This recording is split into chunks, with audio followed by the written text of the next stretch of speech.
ศาสนาพุทธกัมปราเวียนเจ้า2 5 ปัก68 ว่าปีใต้2 ปลายปัก19 นี้ปีก็จาก3 ปัก86 คู่ปีขีดวันที่5 เดือนเพภาวดีปี2025เดือน3ใกล้ขึ้นมาวันละอยู่8 ค่ำในวันเมื่อไหร่เนี่ยก็เป็นกินข้าวยามกลางวันบ่ายโมงต่อถึงบ่าย3 โมงในข้าวต่างเตียนเขาจางตือกรรมนาตาวิปัสสนาเตียนเขาเลยมาเปิดฝังตลาปอกกรรมทน13ที่ว่านาตาวิปัสสนากรรมฐานหนองเขียวเอิงวันลมร้อยสะทงเวียงจากขี้เล็กเมืองไต้ประดอกคงในไหนบนนั้นไหนอันนี้ก็เป็นตอนการเปลี่ยนเขาที่ไหนมาซับแรงลายไว้วางใสในการจ้างตือกรรมตราเราปอป่องแจงแรงใจกว่ารับการเลยลองอนัตตาวิปัสสนาในนี้อ่อนตั้งสุดไหนก็คือเขานางขาไก่กุดขากวาทับต่างขาไส้ก่อนไรอันนั้นขาไส้ทับต่างขากวาก็ไรมือ2 คอนต่างตักว่ายาไว้ตัวซื้อเอบิเคียงเอบิยานน่ะ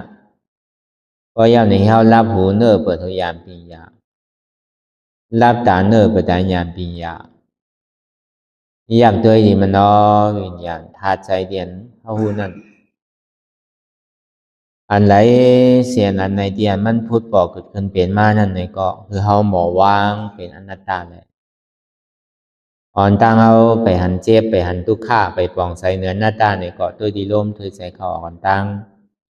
เธอใจเขายาวๆเธอใจออกยาวๆเธอใจเขาลึกๆเธอใจออกลึกๆเขาเกิดออกตายเขาเป็นออกลูกปองเกิดแบบตายไหนใช่ว่าเขาตัวหลอกหลายๆเขามีหยาดตั้งหันเสื่อใจหยาดตั้งวนเสื่อใจหันเฉพาะที่มันอุเปิงไรเอาตั้งแต่ชื่อต่อไปตีนไหนมีอะไรพองหลาไหนที่ว่าเป็นเฮามีเฮาเตียนเฮาเปิงพองไรไหนใครเข้าก็เข้าอยู่ใครออกก็ออกอยู่ใครป้องก็ป้องอยู่ใครแวบในก็แวบอยู่เข้าย่อมออกในก็ไม่ได้ออกย่อมเข้าในก็ไม่ได้ป้องย่อมแวบในก็ไม่ได้แวบย่อมป้องขึ้นในก็ไม่ได้อันไหนมันอย่างนี้ลองตั้งทางพังเตียนมันอุเปิงพองเหนือมันไหลว่ามันเป็นอนัตตามันใจตัวเฮาอันนั้นก็ในมานี่อยู่ใจพ่งใจปิววนลึกวนเหลือเป็นเรื่องเป็นเล่านี่ดีหยาบขึ้นขั้นขันใจจ้าแจมดีวนตั้งหลังป่องตั้งหน้าตามพยากรณ์บนสังในตั้งหลังป้นมานั่นในก็เหมือนหนังป้นตายตั้งนานนั่นในก็เหมือนหนังป้นนอนหลับอันวนสังลานั่นในก็เหมือนหนังป้นตาบอดที่มันพ่งผิวกามากาเป็นหน้าในก็ย้อนเปอสังละย้อนเปอว่าใจในก็อ่ำใจของเฮาอุปเปิงไรมันเป็นอนัตตาก็ในมาเนี่ยบางขิงบางข้าวบางย่ามเนี่ยก็เปรียบมนเซ่อยิ้มโผบางขิงบางข้าวบางย่ามเนี่ยก็ขี่ใจมองใจมันดีใจหุกใจหายใครห้องใครหายธรรมดาของโลกล้อก้านั่นเนี่ยอันทุกข้าที่มันปอกเกิดขึ้นเป็นมานั่นในซ้ำโกอันสุขข้าในห้ามจมอันอุเบกขาในห้ามขันอันนำธรรมดาของโลกล้อก้านั่นห้องว่าล้อกุตระสุขามากเกิดก็อย่าปีโกสุขามากเกิดก็อย่าปีเนียจมเตอเปกขามากเกิดหื้อนี่ก็อย่าปีขันอันนี้ก็คือเขาหูหันตันจอมอันแหละนั่นจองว่ามันมาตีโตเนี่ยก็คือเขาฮัดจุนโตมาตีใจเนี่ยก็คือเขาฮัดจุนใจมาตีเจ็บเนี่ยก็คือเขาฮัดจุนเจ็บลองตั้งพิษเปิลเนี่ยก็มั่นใจเป็นพิษเปิลเป็นพิษเก่าค่อยสองอัจราเนี่ยมันปั่นอยู่ในขันธาหาเปิงเนี่ยปั่นเด่นเดี่ยวในออกข้าหลง4 เมตรเนี่ยมันปั่นเดี่ยวกว่าตีหนึ่งตั้งหนึ่งยาวตั้งหนึ่งเลยมันถือให้เขามีความอยากใครเป็นใครมีเนี่ยก็ไม่ได้ห่างสางปองกูเจอกูลองเพราะวันนั้นเนี่ยเพราะเขาตั้นมันเนี่ยก็เขาก็ซุ่มมันดี เอามันอยากความอยากใครเป็นใครมีสาดีที่มีสาสังกัปปะเนี่ยมันดึงเหตุการณ์ไว้อยู่เฉยๆก็นังเตยการเนี่ยพอห้อมเอาสมาธิที่สมาสังกัปปะเหตุการณ์ซ้อมในซึ่งมีสาดีที่มีสาสังกัปปะเนี่ยมันเหตุการณ์อยู่กูขิงกูข้าวยามห้อมตันมันไหลก็นังถึงกว่าพอมันเจ็บมันกวนมันขืนมันเหมยมันแกนมามันก็ซ้ำสอส่วนเอานั่นนะขาเมื่อนั่นแอวเมื่อนั่นโตเมื่อนั่นโหเมื่อนั่นใจเมื่อนั่นเจ็บเมื่อนั่นเฮ็ดกว่าเฮ็ดมากก็ตั้งหันพิษในเกิดขึ้นมาใจโตเก่าขาเก่ามือเก่าต้องเก่าใจเก่าเจ็บเก่าถ้าในตั้งวนพี่ก็ป้อนนั่นก็หนึ่งไปในค่ายไปในยายไปในเปิดตาไปในมองขิงมองข้าวมองยามเลยอันเนี้ยมันที่ทางสร้างปองที่พี่ก็ก็ในเพราะว่ามันพูดปอกเกิดขึ้นเป็นมาเย้าเนี่ยมันใครมาลอกไล่อะไรก็เย้ามันมาวาสื่อเนี่ยก็เย้าพอเบอร์นองตั้งกิเลสาเนี่ยมันเป็นเคืองเฮ่ขับตับการที่เหตุการณ์ดังลีนมันเป็นเคืองปีกไว้เคืองเฮ่ขับตับไว้แต่พอเขาคัดใจเขาดิคัดใจให้เต้ๆเนี่ยก็มันมีอันไม่ยามาเกามีอันมาหยอกมาเหรียญมีอันมาสอมาโซนเท่านั้นจองว่ากิเลสาเนี่ยมันเป็นเคืองเฮ่ขับตับพยาเฮ่ตั้งลีมันเฮ่ขับตับถ้าตัวนี้ป่านไว้มันสัมเปิดอเปสิภูมิไว้มันถือเฮามนเฮาเปี่ยวเฮาเสื้อมันถือเฮาจอมอกจอมใจเฮาสัมติดมันนั่นน่ะก็ในถึงเมื่อหู้ตัวมาเนี่ย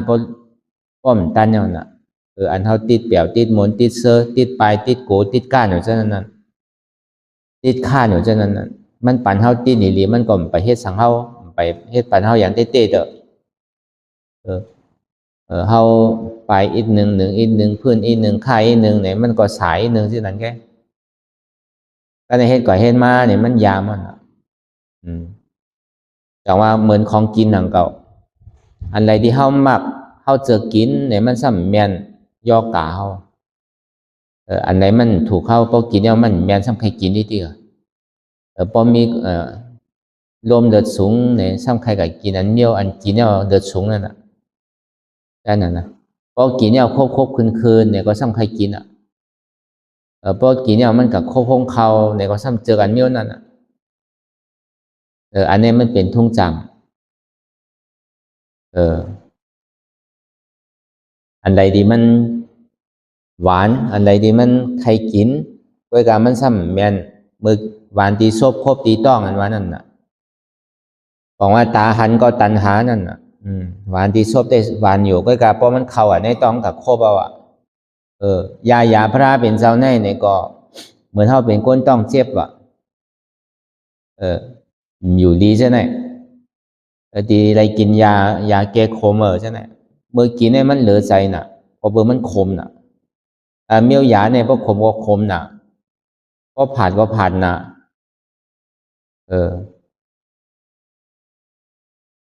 แต่ว่าผ่าเป้ลมขมเป้แพทนั่นน่ะก็ชมก็ชมน่ะใช่ไหมอันนี้มันเป็นเมียวอันดียากำนำอันผาดป่นชมป่นอันขมป่นนั่นเมื่อเฮากินเนี่ยก็เลอใจอยู่เหมือนเตอใส่ในลิ้นเฮากว่านั่นเพื่อว่ามันโตกับเฮากว่าตั้งในยาวในห้ำพอมันก่อยในเนี่ยก็ย่อกาเขาซ้ำจังหายพอมีลมต้องเจ็บเนี่ยก็เพราะเฮากินข้าวกาเมื่อรู้มันได้ใครกินหยาบพอกินโตเข้ากับในต้องเฮาเนี่ยพอมันยายมันจึมเข้ากับในเลือดในเนื้อในถาเท่ายาวเนี่ยก็ซ้ำต่อเตะแคนมาลมต้องเจ็บเขาเหมือนนั่นนั่นก็เขาเหตุการณ์ตะลาเนี่ยก็เบอร์หลวงเงาปึ้งมันก็ได้ขามเจ็บขามทุกข์อีกหนึ่งเพราะว่าเจ็บมันสุดทุกข์มันสุดยาวเนี่ยก็มันก็เปรียวมันก็เหมือนนั่นนั่นเก่าพอเขาติดเปรียวติดหมุนติดเซอร์ในวายมาติดทุกข์พอเขาขามทุกข์ไว้หัวเงาปึ้งมันในวายมาติดซ้ำสามเหมือนก้นเหตุการณ์เหมือนก้นเหตุไปมังมีรีเบียนในสังเหมือนก้นเหตุการณ์ตะลานั่นในสังในมือเขายังตึกหนุนตึกกำแน่หลอกคัดใจไว้ว่าตะลาเนี่ยมันใจว่าเท่ามากกว่าเหตุใจเหมือนเขายังตึกมีว่ามีแหงลั่นกันนั่นหนูหิมเหตุเหมือนเขายังตึกหนุนตึกเรียกเนี่ย มันหอดไว้ถึงไว้บ่จังว่าเมื่อเฮายังตึกเรียกตึกหนุ่มเมื่อเฮาย่ำมีผ่านล่าเฮาย่ำมีบุญพรตาดีเลี้ยงหรูลุ่มลาลูกเนี่ยล้านเนี่ยโพเนี่ยเมเนี่ยใช่ไหมเฮามีนาดีบุญพรจังว่าอายงมันก่อมย่านน้ำอัตตามันก็เกะก็เบอร์มันมีตาที่เฮ็ดให้เฮาใจติดใจจับใจแบนนั่นน่ะพอเฮามีนาหอต่อเฮินมีลูกมีลางมาเนี่ยไม่ใจลูกไม่ใจล้านไม่ใจแลนทั้งนั้นอยู่หลายเลยใจเฮานี่ก็ตีแต่นั่นตีกับเฮาที่เฮ็ดสังเตๆก็จังเฮ็ดอันเฮาเฮ็ดหาอยู่กูวันๆเนี่ยตัวเฮาเต็มก็หือเนี่ยเฮาไม่ใจลูกไม่ใจล้านเฮาโกเขาเป้โตโกเขาอึบเขาหยาบโกเขาบ่เฮ็ดบ่หาบ่กินก็เบิ่นนั้นเนี่ยเฮาก็ขามหยาบเนี่ยเฮ็ดหากูเจอกูลองวัสนาเป้าเสตาในการตลาเนี่ยก็ป้อมหิเมเต้ๆหาข้าวยามเต้ๆเนี่ยก็ปีเป็นปีก็ยังได้เฮ็ดตลาดบางปอกก็ปีเขาต้อเต้หิมไรหนึ่งปอกเช่นนั้นแกเขาก่อมทางไรเฮ็ดตลาดเต้อันในใจลึกๆได้อันเท่ามาให้การตลาดเนี่ยก็อะไรก็ใครป้นทุกข้าเนี่ยอะไรมักตลาดผุตลาดด้วยการตั้งน้ำการก้นตั้งน้ำเนี่ยมันนำไม่ต้องการประหิตทานวันนั้นอันใดก็หลีตัวอันนี้ก็หลีไม่ใจอันใดก็หลีจอยอันใดก็หลีเฮ็ดมันเอาใจกับไว้ที่นั่นเสียงๆว่าอัตตาหิตานว่านั่นปูนตาส่วนตัวเนี่ยบ่ใครมีตั้งเฮ็ดบ่ได้เฮ็ดอย่างก็คือมันเป็นสิ่งนั้นแปลกเพราะว่านั้นอันไหนเอาไผเป็นรองจ้องล่ะเนี่ยพระเป็นเจ้าเฮายังตึกอยู่เศร้าที่เมืองสาวัตถีจ้องอนาถาเป็นนิกาสะเทในหลู่ตันไว้จ้องเสียดอาวุธนั้นอันนี้เฮาใกล้ฮอเสียเฮาใกล้เอามาฮอตลาเสียทางตลาดปอกกำไดก็อันนับปอกมันป้อมใครเอา3-4-5ปอกแล้วก็เบอร์ทางไหนมันจะนี้มี2ก็ผมเมน่ะเท่าหนาวไอชาก็เท่า80เรือเขาก็เป็นก้นขอก้นย้อนนี่แหละก็ย้อนอันที่เปิ้นดูเปิ้นต้านพอเหลือเปิ้นสมเอาปันเขานั่นน่ะพอเปิ้นดูสังขารเลยไหวเสียนั่นเปิ้นกินยาวมีของเหลือเลยเปิ้นสมเอาปันเขานั่นน่ะก้นขอก้นย้อน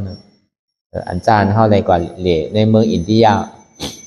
ในเมืองกาลาเนี่ยก็มีน่ะเพราะว่าจุ่มก้นขอก้นย้อนเนี่ยอ่านโหปากโหเหียงมันเนาะอันนั้นเขาโพเมนั่นก็เป็นอันนั้นอันเก่าก็อยู่หิ้มไว้ปากพระตูอันเขาดีจ้องเสียดาวุนนั่นในเมืองสาวัตถีนั่นเขาโพเมย่าไปกอกยอกอันหนึ่งก็หาย้อนเปิ้นกินนั่นอีไรเปิ้นดูเปิ้นต้านป้อเปิ้นดูเหลือเอาเนี่ยก็เปิ้นสมาปันเขานั่นน่ะป้อเปิ้นกินเหลือเอาเนี่ยเปิ้นสมาปันเขานั่นน่ะมีก้นย้อนเปิ้นปันอะไรก็กาเลยเอาอันนั้นเพราะพระเป็นเจ้ามาตัวยาวเนี่ยมันเจ้ายุ่มเพราะมันเจ้ายุ่มมาเขียวงามันเจ้าแน่มันคือกว่าเจ้าอนันตาเนี่ยทำเป็นก้นใกล้ตัวเฉยๆนะพระเป็นเจ้าเขายุ่มลองสังขะมีลองสังขะวันเหมือนไหนเขาผัวเมียไหนวะหอนตังเนี่ยเขาเป็นสัตเทเนี่ยวะเขาภายก็เป็นโผนั่นเนี่ยก็เงินคำเขาเนี่ยมีอยู่89เตวะก็เป็นเมฆก็เหมือนนั้นดังเก่าวะก็เป็นนั้นแดกเขาเนี่ยเป็นสัตเทโดงเนี่ยวะกล้วยกามือขิงขาข้าวยำยังตึกหลวหำหลวเห็นมือยังตึกเรียกถ้าว่าหมอกอายุโกนเขาตึกเรียกอันเป็นก่อเห็นดีเห็นลายกันนั่นน่ะเขาซ้ำเป็นสัตเทซ้ำมีเงินนั่นน่ะซ้ำหักลูกกับไหนพอหักลูกยาวเนี่ยมันใครคือกะสอนที่สอนลายอย่างนั้นกะสอนก็ยาวเนี่ยว่ามีเงินมีคำเอาก็โจเขาก่อมเสียงจ่ายเนี่ยโจเขาก่อมเสียงว่ะเขามีลูกมีหลานมาก่อมเสียงเงินคำไหนเนี่ยเพราะเบอร์นั้นแหละปันคือลูกเขากว่าเห็นดีเห็นลายว่ะปันกว่าเห็นตั้งหมอตั้งหูว่ะก็เบอร์นั้นแหละถึงเป็นที่นั้นมาเนี่ยก็ในปัทมาอาย่อยเขานั่นในปัทมาอาย่อยเนี่ยเอาตั้งแต่อายุ1 ปีต่อถึง25 ปีคนห้องปัทมาอาย่อยเมื่อขิงขาข้าวยำนั่นสังว่าเขากะเฮ็ดไปหมอไปห่วยเลยเฮ็ดเอาไปมังมีหลีเป็นในรอก้าแน่ในที่ได้เป็นสัตเทหมายหนึ่งว่ะเอาผมเองน่ะกูบอกเนี่ยมียิงก้นยิงในปันเฮ็ดหลีเฮ็ดได้ปันโดยเลยกะเฮ็ดปิญญาตั้งหมอมันเมื่อกับมันเหมือนกับเมื่อเลียวเนาะกูบอกเนี่ยมันเป็นก้นทรายกันน่ะเรากะเฮ็ดไปหมอเนี่ยก็เบอร์นั้นเนี่ยเขาซ้ำอยู่ลงตัวเริ่มเคียงก็เปิดโปรเมเขาซ้ำสอนที่นั้นไว้เลยกู ลุ่มกายเปียวเปียวมวนมวนเซ่อเซ่อกล้ามคายสังเฮ็ดไปมังมีหลีเป็นกลุ่มกาเปียวเปียวมวนมวนเซ่อเซ่อในห้องใต้ก่อใต้เสียว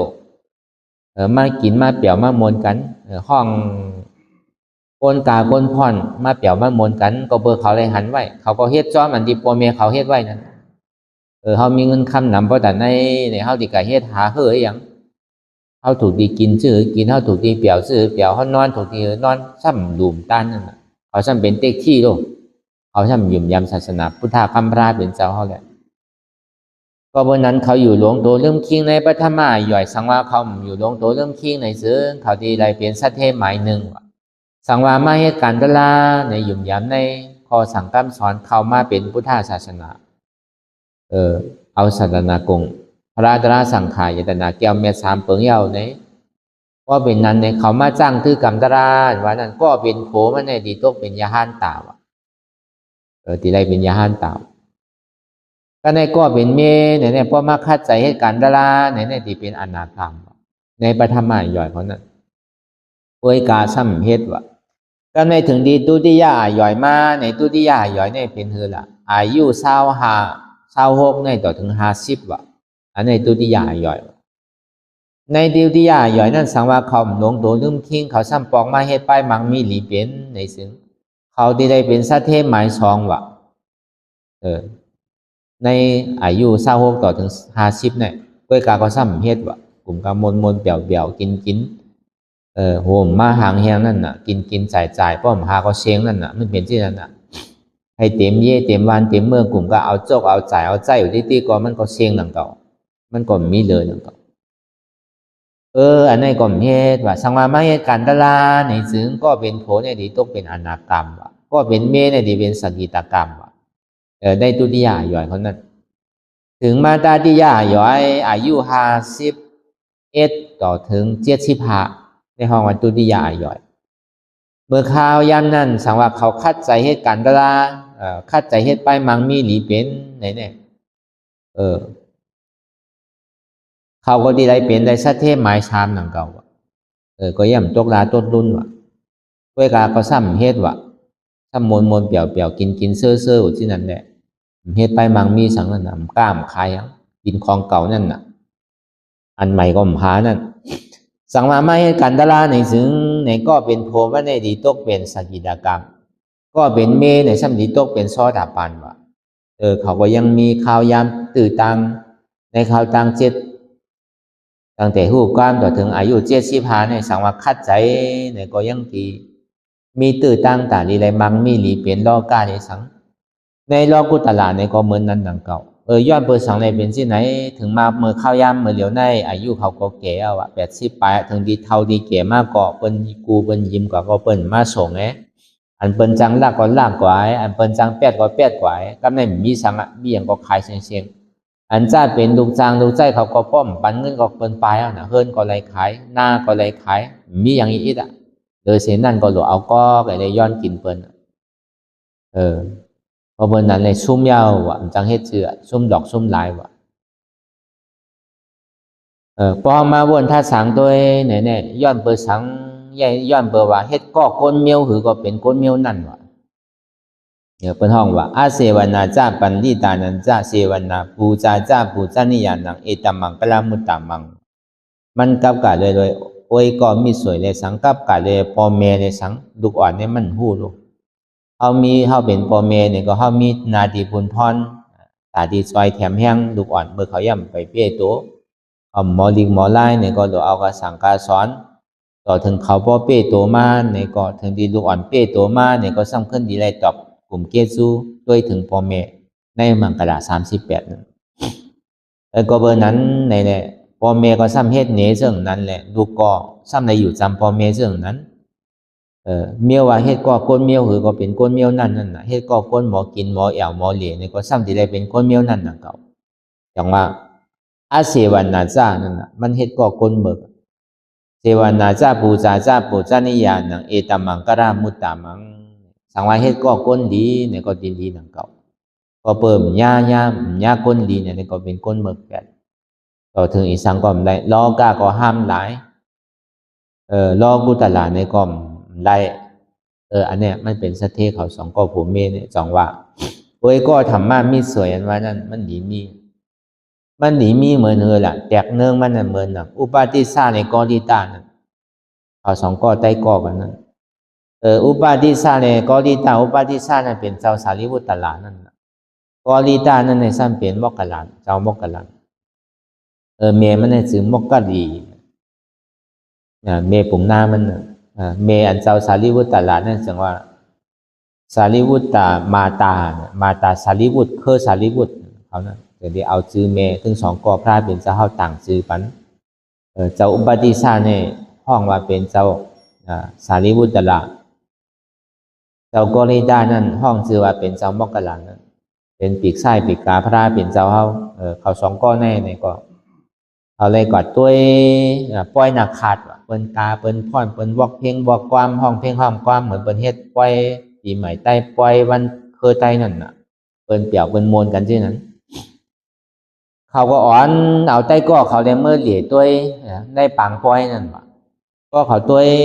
กว่าเนี่ยเปิ้นได้เปี่ยวมวลเซ่อยุ่มโคกาพ่อนว่ะเว้ยกับเขาเนี่ยซ้ำใจเปี่ยวว่ะอันนี้มันเปลี่ยนอันเปียดอันเหรียญมันก็รู้เนี่ยว่าเป็นหมายาให้รู้ไหนเปิ้นเปี่ยวโซแก็บโซข้าวให้รู้ไหนมันใจหางดีเต้รู้ย่ำเปิดตามุนตาแปลงตาสั่งเลยมันหางดีหางคืนเลยหางดีก็รู้เนี่ยว่าอันดาดันวาเนี่ยก็มันเหมือนดังเขาลารู้เนี่ยว่าพอมาเป็นเต้เอาเปิงเต้วาเนี่ยมีตุกข้าแค่ไหนวันหนึ่งกำเนิดส่วนมากกว่าสั้นดีเท่ากันผู้ก็รู้ไหนในกลางแกนเขาหันกันเมื่อเลี้ยวเนี่ยมันจะว่าตีนหนุ่มเหมือนเจ้าไหนรู้ถึงดีกำเนิดส่วนมาสั้นดีเป็นย่อกาตั้งเสียบตั้งไม่ถึงดีกำเนิดส่วนมาสั้นดีตายก็รู้มันมีอัจจูสังรู้ในอันทำมาจ่อยอ่อนกันตัวสินะเนี่ยต้าเข้ากับหันผู้หาผู้โกอันหมอสั่งหมอสอนอันอ่อนเข้าป้วนลองตั้งเกิดเท่าเป็นตายในที่มีอยู่กว่าเขาจะได้มาอุกกันเขาก็เป็นสิไหนก่อนเนี่ยเจ้าอุปาทิสาสำคัญถามวาดีเจ้ากอลิตานั้นเก่าก็เป็นเหมือนเมื่อเนี่ยว่าพอเป็นนั้นเมื่อเข้าอ่อนกันเมื่อหาเสียสุมาก็หากะหามาในสำคัญญาเจ้าสันใจนั่นพอเจ้าสันใจเขากะเฮียนเอาปีญาตั้งหมอในข่าวดัง7 วันกันในไรมดว่าปีญาอันสันใจญาณนะพอเห็นโมเจ้าก็ปีญาเจ้าเนี่ยมันเจ้าสันใจญาสละเขาเนี่ยมันอ่อนป้นลองตั้งทุกข้าอะไรรู้เนี่ยว่ามันไปถึงดีเด้อเนี่ยว่าพอมันถามเสียเขาว่ามันมีเตอร์คันเนี่ยเขาก็ดีคือสุอ่อนโหก่อนเนี่ยอย่าสุก็ไรหมดแล้วเนี่ยมันใจเป็นตะลาแต่ที่ออกป้นมุ่นร้อนได้ก็เป็นนั้นเขาจะดีอ่อนกันกว่าหาทั้งว่าเขาทำมีกะดีเสียจานเนื้อกันว่าเขาได้ก้อนนั่นก็ไรเสียก็เย่ายาวสั่งป้ออะไรกับหันตะลาเนี่ยมาบอกใครในกันพองเขาอย่าไปกว่าจ้อมกันว่ากะก็ตีว่ะเพราะเป็นนั้นเนี่ยก็ต่างกว่านั่นน่ะก็กว่าเอาซ้ำกันญาเจ้าอัศจีว่ะอันเป็นปัญจวัคคีย์5 เจ้าเป็นก็ทนหานั่นเจ้าอัศจีนั่นลองอยู่ลองเศร้าลองกว่าลองไปลองซุ่มลองกินมันก็อินเตอร์เลียมันลีน่ะว่ะมันเหมือนเกิ้งต่างจุ่มว่ะอันนี้ได้ลองอยู่ลองเศร้าลองไว้พาสังการในสังลองกว่าลองไปในสังลองตัวได้กว่ามันตัวใส่ตัวกว่าแบบว่าจอมเส้นตั้งนั่นน่ะเหมือนเท่าตุ้งซ้อมนั่นน่ะมันดีไวดีชาน่ะว่ะมันก็จอมหลังมันจอมกลกว่าถึงกันนั่งก็เตะเย็นๆในซุ้มดีๆมันก็หาที่อยู่ที่สังปันเนี่ยไวสาก็มันต้องตักว่าจะเข้าแน่ห้องจือสังเนี่ยว่ะดีอยู่ที่เศร้าลองกว่าลองไปจะเข้าในเป้ดีหยุ่มย้ำว่ะเขาจืออัศจีเนี่ยว่ะเสียจะเข้าซ้ำเป็นไผ่ว่ะเป็นเจ้าก็ตมะเดี๋ยวในมีที่ไหนว่าตาเสียจะเข้าในซ้ำว่าจื้อหือเนี่ยว่ะข้อนำที่เข้าหมอเนี่ยหมออีกแค่เนี่ยว่ะหมออีทเนี่ยของข้าได้มันตัวห่อนำก็ไรว่ะห่ออีทหนึ่งก็ขับของแต่ข้าเป็นคนมีปิ่งยาเนี่ยมันจะนี้ห่อกับกันเลยลองอาจองตุกขาอาโจตุกขาตั้งมัวตั้งเสียเนี่ยมันมีอาจองอาโจเสียงอันเท่าไรมากเกิดเท่าเป็นตายเนี่ยเป็นอาโจตุกขาอาจองดีเฮ็ดเท่าเกิดเท่าเป็นตายเนี่ยก็เปิดล้อผ้าต่อซ้ำหมันหน้าอ่อนโหอัตตาดีที่นั่นอ่อนโหก็เปิดอันนั้นเป็นเหตุทางอาจองมันอันนี้ทุกข้าเชื่อจ่าเลยสมุทัยเชื่อจ่าก็เอาเหตุทางเราจ้องมันหวังอย่าเพราะมันมีหัวเหมือนเท่าไม่ให้การอยู่พ่อย่ามมันเลี้ยวเนี่ยนะ เพราะมันมีเก่าในอนัตตาลักษณะสุขนั้นก็เบอร์เจ้าอาสัจจีก็ซ้ำไล่ถอมันได้มากเนี่ยซ้ำขึ้นเอาเสียจัดตระเอาอยู่นำขันธาหาเปิงนั่นเหตุทางเงาอจองสุขานั้นมันเป็นอนัตตานั่นเพราะมี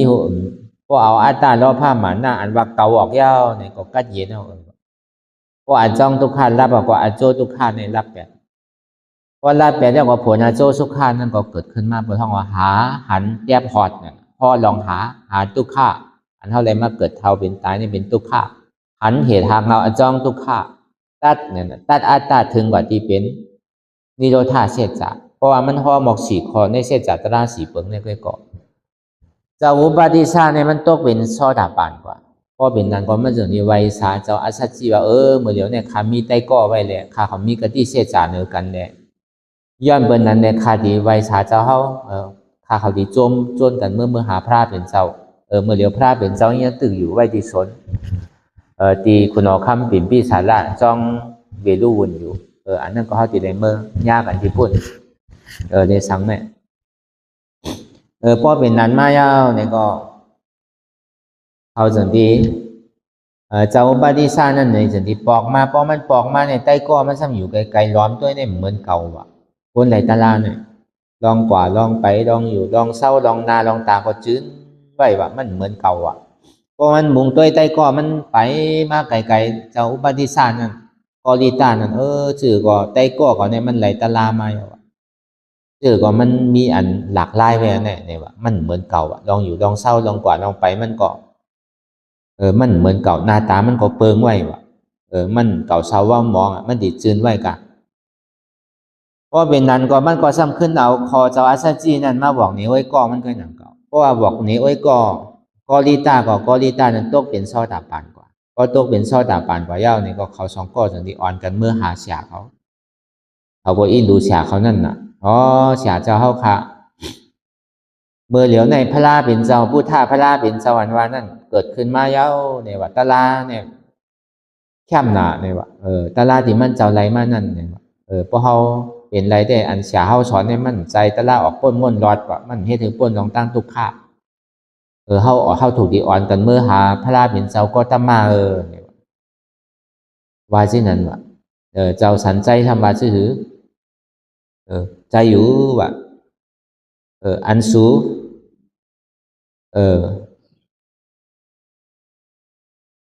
ใครกาก็กาล้อเนี่ยว่าเมื่อหนังมอใหญ่เนี่ยดีกัดป้องหมอเรียกเนี่ยมันใจทุ่งจางมันว่ะมันก็ซ้ำบ่ายใหญ่นั่นน่ะว่าช้าก็เอามาเรียกว่าเกาใหญ่นั่นน่ะอาศักน้ำว่าใหญ่เจ้าก็ตมาซ้ำก็หาเป็นพระรามาหนึ่งว่าสองว่าก็โลกของว่าที่นั้นน่ะเมียวมอใหญ่อันว่าในติกาถอกใส่มอเรียกในจ่องมันเป็นทุ่งจามมันห้าเนี่ยมันถามลุงดองมันมันกล่อมใจนะเป็นนั้นหนังเก่าอ่ะอันเก่าเนี่ยเพราะอยู่อาศักน้ำเพราะแต่ในก็ซ้ำดีเมื่อหาเจ้าก็ดำมาได้มันใจเมียวมันเยอะเนี่ยว่ะว่าที่นั้นเขาก็ว่าซื่อมันก็เมื่อว่ะเพราะเป็นนั้นมันซ้ำถามเขาทั้งว่ะในหลวงล้อก้าหลวงในก้นเลียดน้ำห้าก้นเงือน้ำห้าเนี่ยว่ะพอเราว่าก้นเงือเนี่ยน้ำมอเนี่ยก้นเงือก้นอ้าเนี่ยน้ำมอก้นเลียดเนี่ยมันเก๋ค่าเนี่ยว่ะเพราะเป็นนั้นในก้นก้นเงือก้นอ้าเนี่ยเป็นดิมาหาเก่าว่ะก้นเลียดก้นเสียเนี่ยติกะหาเจ้าก็ตะมาว่ะว่าที่นั้นว่ะพอเสียเขาเมื่อก็ตะปีเขาอันมาอยู่จอมเขาเนี่ยติเมื่อจอมบนเมื่อก็เมื่อหรอกเนี่ยแต่ในเขาก็อ่อนกันเมื่อเตะมันก็ในพอเมื่อเนี่ยมันกว่าเมื่อดอนน่ะลองหลับผ่านเป็นไรมาหรือมาตาในมันมีเอาเนาะเพราะเป็นเจ้าหนังเอามันใจมันนี่เพราะหาออกเลือดว่ะในอัฏฐกถามันเตรียมไว้เตะก็อันนี้เขาว่าก็เปิดมีไว้ก้อนหลีนั่นน่ะไหว้เสียกะหาพระเป็นเจ้าก็พวกเขาสองก็ไปมาดูหักเก่าไม่เอาว่ะเจ้ากอลีตาอุบาดิสะเจ้าสารีบุตรละเจ้าโมกขลานั่นพวกเขามายาวเนี่ยก็มาถ่อมตราพระเป็นเจ้าอันจ้าเป็นลูกน้องตาเป้เขาเช่นนั้นเนี่ยตกเป็นยาห้านต่างของเชียงก้วยกับเขาสองก้อนเนี่ยไปเป็นเด้อว่าตึกเป็นซอตับปันอยู่ก็เบอร์สังหนักเขามีหยานปิญญาก็เบอร์เป็นมหาสาวกาน่ะเขากึ่งก้างในแทบตัดเตอว่ะเขาถ่อมตัวคือพวกเข้าใจเหมือนหนังโหซึกหลวงนั่นน่ะเขากึ่งก้างแต่ที่ค่ายซึกเขาอะไรง่ายว่าฮะแฮนเคิงนี้ดีกว่า เขาดีก็ออกตึกซึกนั่นแต่ว่าไว้อะไรก็เลี้ยวปากกับเลี้ยวมันได้ว่ะเขาดีเลยห้ามเฮียนซึกเขาดีๆอะไรเต็มโทนเย้าห้าเพราะเต็มโทนเย้าไกวมือนั่นน่ะเมื่อนั้นน่ะเขากึ่งกลางที่เป็นกำเดียวอยู่ไรแดเขาก็จ้างดาราในข่าวตังเดือนสามใหม่ต่อถึงเดือนสามโมนั่นเจ้ามกกันหลานนั่นจะมีตัวเป็นยาห้านตากว่าก็มาถอมดาราผ้าเป็นเจ้าแรงเงาลับนั่นน่ะพอมันหนังตาลายของเงาลับผ้าเป็นเจ้าว่า ลองตั้งเงาลับในว่าที่นั่นเมตตาเนี่ยมันจะมาอยู่หิมพร้อมจำเจ้าโมกกันหลานมันเจ้าโมกกันหลานทำดังตาลาเหมือนเขาดังมาเลี้ยวเนี่ยก็หนังยาวเนี่ยก็พระเป็นเจ้ามันซ้ำดังไอ้เงาลับนั่นน่ะเพราะเงาลับเอาในพระเป็นเจ้าว่าไล่เกตั้งเงาลับนั่น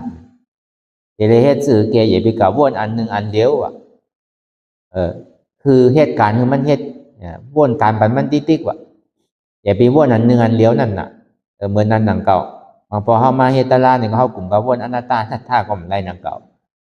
มาดีตัวก็คือเขาวนตัวมาดีใจก็เขาวนใจมาดีเจี๊ยบก็เขาวนเจี๊ยบนั่นน่ะ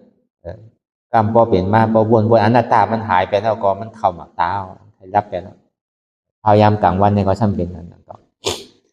ใครรับแบบเช่นนี้อันนี้ลายพระเป็นเจ้าเขาสอนบรรเจ้ามกกันหลักก็ยังตึงเงาลับว่าก็ในพระเป็นเจ้าว่าพอเป็นเช่นนั้นในสิ่งเนี่ยคือเอามือเนี่ยตืดปันปลายหูอ่ะพวกใครรับนั่นเอามือตืดปลายปันตืดปันบินหูอ่ะพอตืดปันบินหูเนี่ยใครรับอ่ะก็ในลายแกมันเนี่ยก็ป้อมใจก็ตืดปันเซนคนโหว่ะก็ย่ำหายในลูกกับสุกนาว่ะก็สุกนาก็ย่ำหายเนี่ยก็ไปแบบป้อไปหายก็อย่าไปมันมีหลายหนังมันมีไว้หลายคอหลายกำเขาก็ต้องเสียงวายสินั่นมาเจ้าโมกกันหลานเนาะในข้าวตั้งเดือนสามใหม่หนึ่งคำต่อถึงเดือนสามวนก็ตกเป็นยาห้านตากว่าก็ในพ่อเป็นนั้นในซึ้งจึงได้มีเจ้าสารีบุตรตละตึกอยู่จอมพระเป็นเจ้าเฮาที่ลอยกิจจปุตนั้นก็ในจึงที่มีน้องมันหลานเจ้าสารีบุตรตละนั้นมาถามพระเป็นเจ้าว่าพอสั่งกำสอนในเกื้องอันใดก็เย่าว่าคำในใจอันว่าพอสั่งกำสอนพระเป็นเจ้ากูเจอกูร้องนั่นบอกว่าคำในใจสิอันว่ามาถามที่นี่มาว่าดีพระเป็นเจ้าบอกว่าพอเอาความมาว่ามันเลี้ยวก็อันเจ้าสอนเนี่ยคำในใจหิมิวมันถูกใจข้าสิมิวเนี่ยว่าที่นี่มาถามพระเป็นเจ้าเหมือนมาสารคัดนั่นน่ะปอใจนั่นน่ะใครว่าที่นั่นน่ะอันว่าในมันก็ซ้ำเป็นก้นมีปิญญาตั้งมอนังกาว่าในเกิงสันใจเขาเกิงในเด็กที่มีอยู่สี่ห้าเกิงนะครับมันกระถามว่ามันไรใจอันว่าตอนหนังคอสั่งกำสอนพุทธกรรมพระเป็นเจ้าก็บอกว่ามันไรใจว่าก็ในพระเป็นเจ้าสัมวาสื่อที่มันอันเมื่อว่นอยู่เมื่อเลี้ยวก็เมื่อมถูกที่ไรใจว่ะอันเมื่อว่นอันว่าเมื่อมไรใจเปิ้นนั่นใจเดียมันว่นอยู่เมื่อเลี้ยวก็เมื่อมถูกที่ไรใจว่ะเมื่อก่อนถูกดีไล่ใจหวานนั่นก็เป็นนั้นเนี่ยก็เจ้าสารีบุตรตละก็เอาคอตละในว่นกว่าในเดือนสามต่อถึงเดือนสามรับมาเนี่ยก็ตกเป็นยาห้านตากเจ้าสารีบุตรตละนั่นก่อนใจวันนั่งวันสองวันนะก็ใจเขายาม14-15 วันก่อนจะได้เป็นยาห้านตากเจ้าโมกกันหลานก็เหมือนกันก็เบอร์ปิญญาเขาไพ่ภายหนาในเลยเขากึ่งกลางยุ่มกันเดียวนั่นน่ะเขาว่นตัวทัดตัวว่นตัวทัดตัวก่อนต้องมาพ่อปิญญาน้ำเนี่ยอันใดก็เดียวมาใจอันใดก็เดียวมาว่นนั่นน่ะใจดุใจดุจ่องมันมีในสุตตานอยู่ว่าตะลานเนี่ยจ่องมันมีในวินัยอยู่ตะลานเนี่ยจ่องมันมีในอภิธรรมาอยู่ตะลานเนี่ยพระเป็นเจ้าเฮาไว้เนี่ยมันเป็นนานในรู้เนี่ยเฮาวางกาปานพ่อยามเดียวก็เหมือนกันอันเฮายามเห็นปริยัติมานั่นเนี่ยพอในปรมาธาในตัวโทบเลยในอันฉาต้วยเลยกูต้วยมันเหมือนกันว่ามันบ่ท่องว่าฉาต้วยดิกต้วยดิกเลยตัวโทบมันเหมือนกันนั่นน่ะเพราะตัวโทบเนี่ยแต่มันติออกมาในอภิธรรมาเสียงๆด้วยหนังเก่ามันออกมาดีในปรมาธาเศษสารหนังเก่าเพราะเป็นนั้นเพราะเฮาเห็นดิกเห็นลายนำนี่แหละมันจังเอาดิกนั่นน่ะมาค่าเท่าขึ้นน่ะอันตรายเนี่ยมันมีที่ไรอันไหนมันมีนาลิกสังละในสุดตันเนี่ยมันจำเป็นนาสังละ ถ้าเป็นเจ้าเขาซ้ำเป็นอันเมียวอันห่อไว้สุดสังวินัยเนี่ยมันซ้ำอยู่ในนาไหลอภิธรรมะเนี่ยซ้ำอยู่นาไหลในซ้ำเอาลอง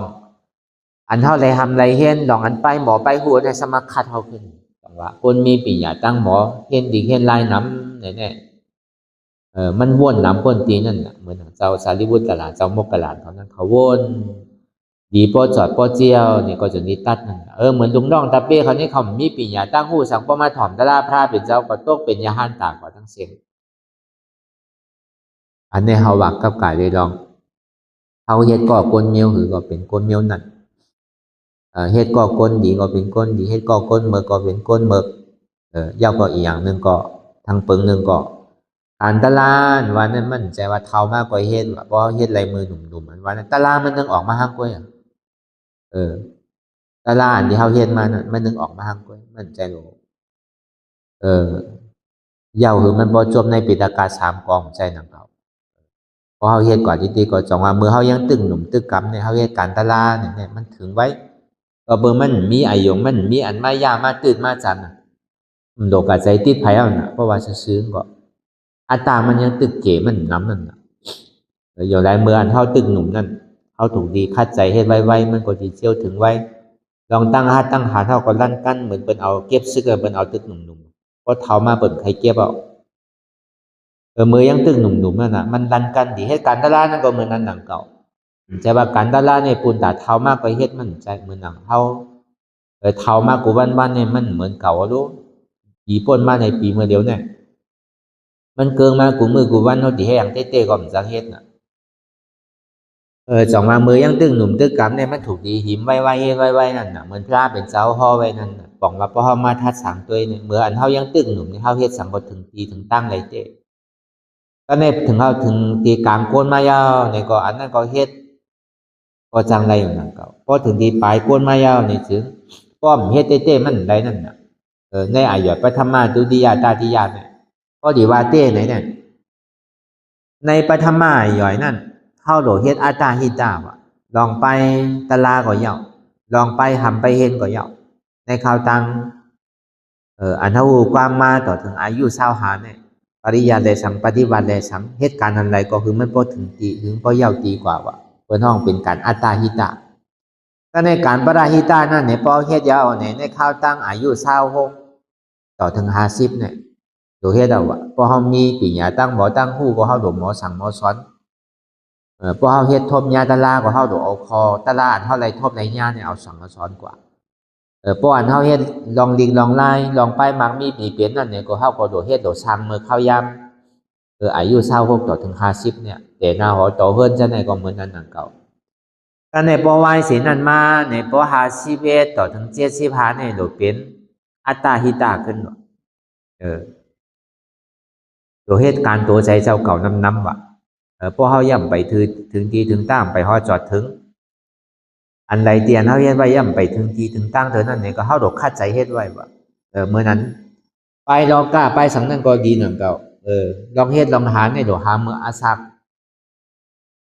บอกว่าโดเฮ็ดโดหาเมื่ออาซัก26ต่อถึง50อ่ะพอไว้ป่น50ก็โดหาสังอ่ะโดเฮ็ดการดีกู้โสโดเฮ็ดอยู่นิ่มๆเศร้าๆอันใดถูกที่เฮ็ดว่าโลกคัดใจเฮ็ดปุนตาตัวเศร้าเก่าแค่ปุนตาปาราหิตาในที่ได้กึดแบบว่าอายุ50ขึ้นเนินอันนี้ก็มันก็เหมือนกันนั่นเก่าพอมาวนทัดสางตัวพอสั่งกรรมสั่งของพุทธะคำราเป็นเจ้าเฮาก็เฮามาแจกนึงกาปานโกนเฮาหนุ่มในสังกลางในสังเทาในสังหนุ่มเนี่ยพอเฮ็ดก็เจียวถึงไว้พอกลางมาก็พอเฮ็ดมันก็เจียวถึงไว้พอถึงดีเท่ามาเนี่ยป้อมเฮ็ดเต้มันไรนั่นน่ะในเฮ็ดเต้นั่นน่ะจองว่าส่วนใดส่วนเป็นอันการสังเสก็เย่าอย่าการตลานั่นก็เหมือนนั่นหนึ่งเก่าเฮาหนุ่มคือก็เฮาดอกคัดใจกันนั่นมันเจียวถึงไว้มันขามปนไว้ก็บนนั้นตลาเนี่ยมันใจว่าเป็นตลาปนเท่าใจกาปานพุทธะคำลาเป็นเจ้าเฮาเนี่ยเป็นเจ้ายาห้านตาเขา7 ขวบเนี่ยก็ยังมีเนาะมันเป็นยาห้านตาเขาบ่เตรียมกว่าหมด10ปลายเช้าที่ไหนก็มันเป็นยาหันตากันน้ำเนาะมันจังว่ามันแต่ว่าเท่ามากกว่าเป็นใช่ไหมก็เพราะนั้นนั่นแหละก็คือเขาพอมีแหงพอเพียงใสอันใดเขาเฮ็ดก็คนเมียวหือเ เขาอย่างจอมเสียนตั้งอันไรเนี่ยก็เขาที่เป็นก้นเมียวนั่นเขาที่แลฮอดจอดถึงเป้าหมายสูงสุดของเขาเนี่ยเป็นนิพพานที่กัดเย็นนั่นเขาก็ดีถึงวันหนึ่งที่เป็นก้อนหนึ่งในตัวเขาวันหนึ่งเจ้าหลอดแล้วก็วันนั้นเนี่ยอันเขานั่งรับตาหาอยู่ห้องยามเดี๋ยวนั่นเนี่ยก็คืออะไรมีธรรมะทำมีหือหันไหนทำใจเขาโปหู้ทำมีหันเจ็บทำใจหู้เจ็บเป็นอนัตตาทำมีหันตุกขาทำใจหู้ว่าตุกขาเป็นอนัตตานี่ก็คือเขาวนยาวเขายามถึงอย่าไปว่าไพ่อย่าไปว่าเทิงอันนั้นก็ดีอันวนก็ดีถึงพอเพียงเบี้ยงกันกว่าวนต่อถึงเจ็บนั้นพอสุดวนต่อถึงตุกขาพอสุดตัดต่อถึงอัตตาพอตกพุทธขาดกว่าอันใดที่มันพุทธบอกเกิดขึ้นเป็นมานั่นนี่ก็คือเขาหมอวางเป็นอนัตตาได้